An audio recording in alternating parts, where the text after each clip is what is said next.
to begin. We're going to go straight to questions today, and let's start out. First question. Let's start out with Palmer Toms, and then we'll go to Mark Weiser.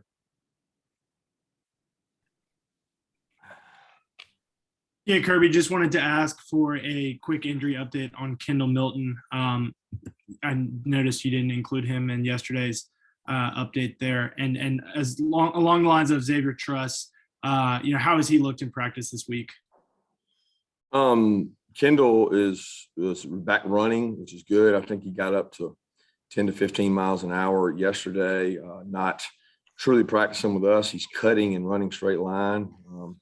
Doubtful for this week that we would get him back, but optimistic that we would get him back for Georgia Tech. Is kind of the timeline we've had since the injury. So certainly hopeful we can get him back in time for Tech. Truss has done a good job. He's worked at guard. He and Warren have both worked in there some. Warren was still out yesterday with the flu symptoms from the game, but he was back today and working. And Xavier has a lot of ability.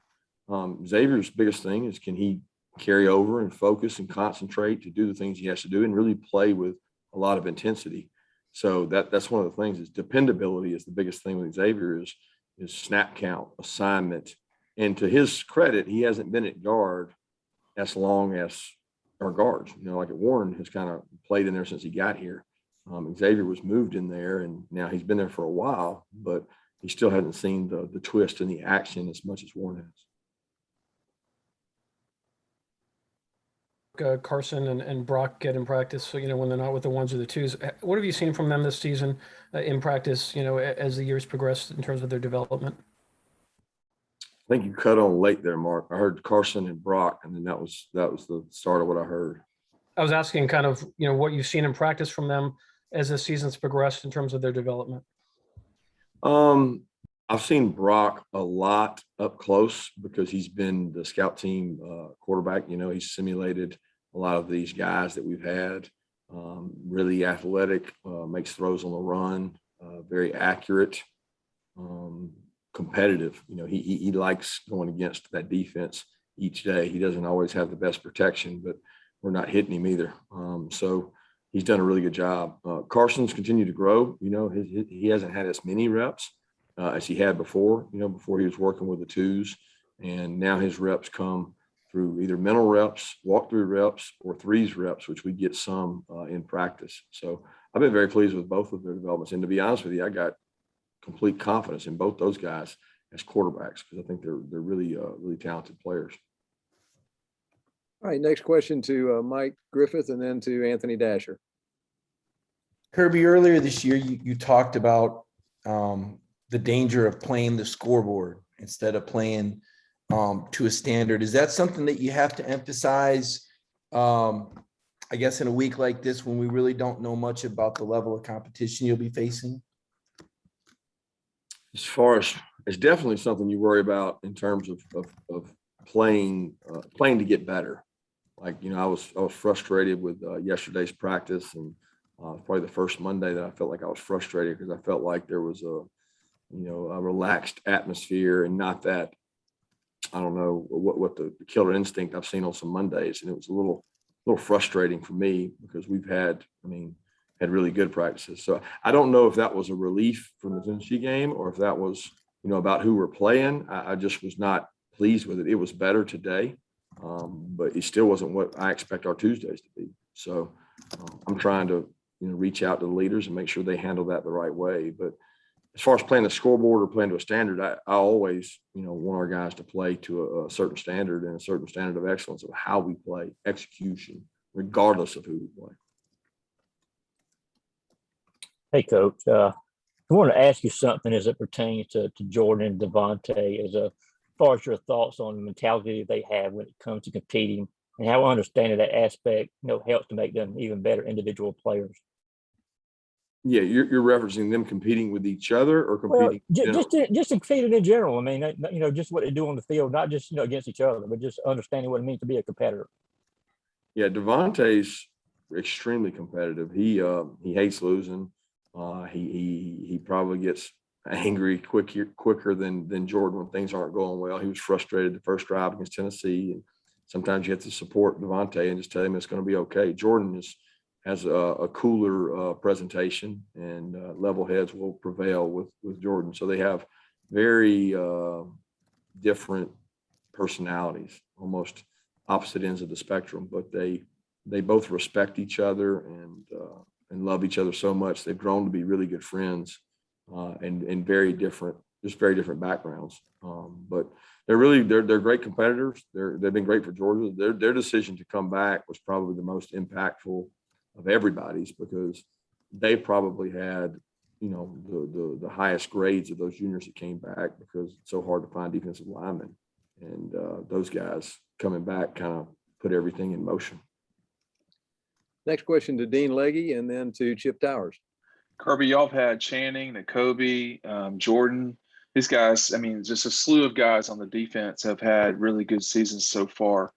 When did you suspect that would be the case? Was that in the spring, or did you think you'd had to develop it in terms of camaraderie as well as what they were doing on the field during the summer and the fall? I don't really know. It wasn't like I went through the spring. I've never been overconfident. If anything, I've been the opposite and concerned. And I don't remember much about the spring now that you asked that question. I know, we were going to be high powered. I felt like we were going to be high powered, on offense. And then George went down and Jermaine didn't make it through the spring. So it was like, man, are we really getting tested?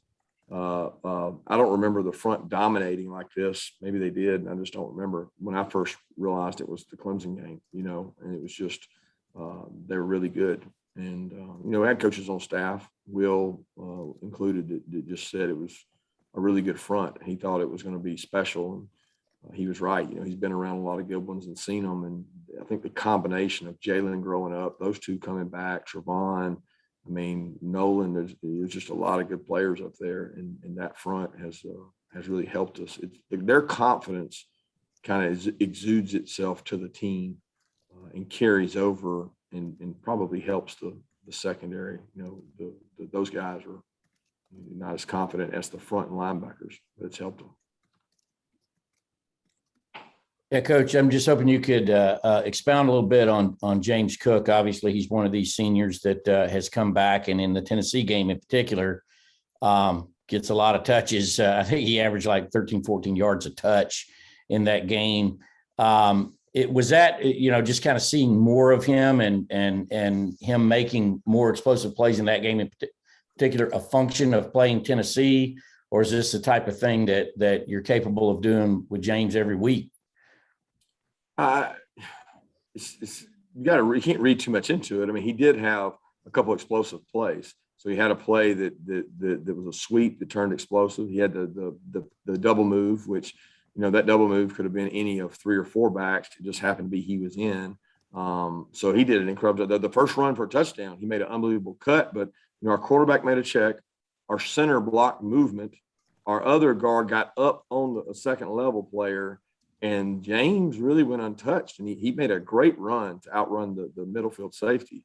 But that run was, I don't know what it was, 40 yards or something. So when you look at some of those touches and those averages, there were some plays in there that were just explosive and blocked well. So I'd love to give James all the credit for those, but some of those were plays that were really schemed up and blocked well and done well. Now, he's been more explosive at the back end of this year than I ever remember. I think, he's a little fresher.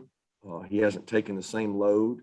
We have not asked him to play on as many special teams this year, and I think it's helped him have a little juice in terms of running the ball. He's not starting on punt. He's not starting on kickoff coverage. We're kind of exclusively using him to keep him fresh on offense. Thanks. Appreciate that. Okay, next question to Seth Emerson and then to Jake Rowe. Kirby, kind of a big picture question. You guys in Cincinnati are 1-2 in the polls, not the playoff poll, but 1-2 in the major polls and unbeaten, and you all played in the Peach Bowl. Obviously, do you think that game, two-part question, did that game kind of provide a good spark for you guys into the offseason? And is that game in any way you think relevant to how good you and Cincinnati are this year? I can't answer that on their behalf because I haven't seen them play. Obviously, we played them last year and got a lot of respect for them. I'll tell you what, they do a tremendous job. And it was, a game, let's be honest, we were probably lucky to win. We didn't play real well. And maybe that had something to do with them because of the way they played. They played good defense. Their quarterback was a good player. But I haven't seen them play this year. So I don't know how relevant it is to the rankings this year, because I haven't been able to follow them. I follow most of the SEC games.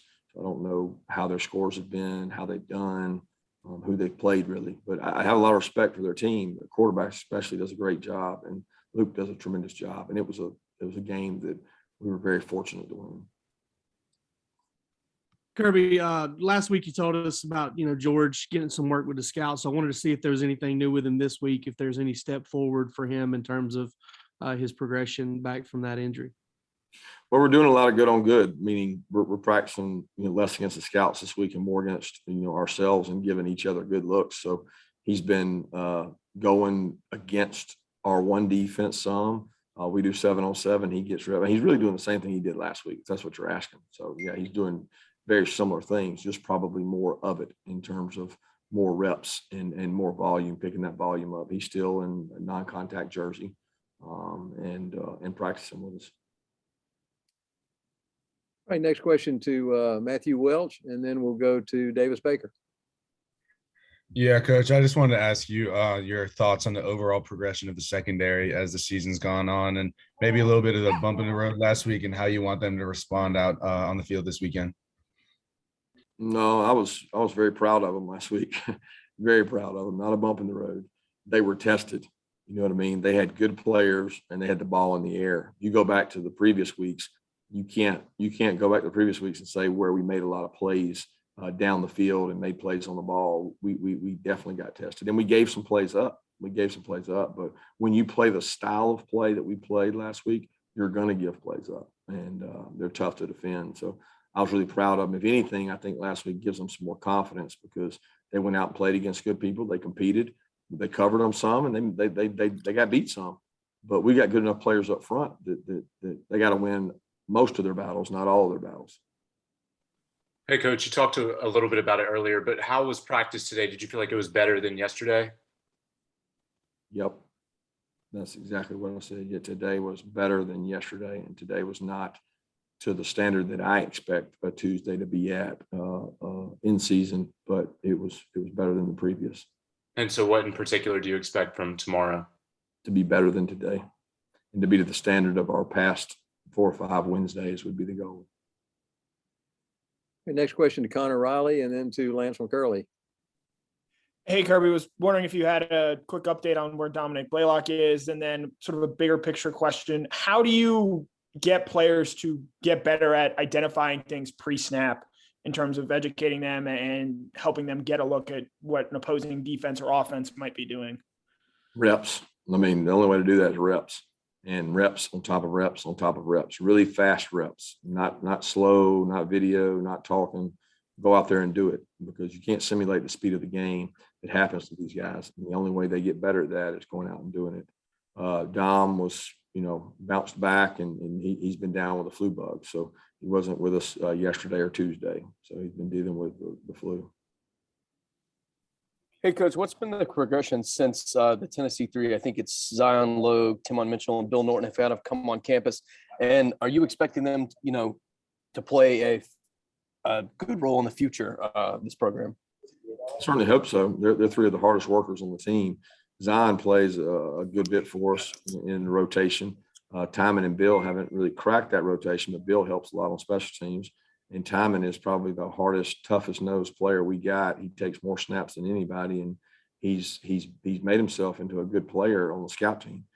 He's got some really talented guys in front of him, and so that he hasn't gotten a lot of reps. But we were able to travel him last week, and we're able to travel him to Vanderbilt. And he's a great young man, and he busts his butt every day at practice, and I appreciate it. We have time for 2 more questions. If anybody wants to jump in, go ahead.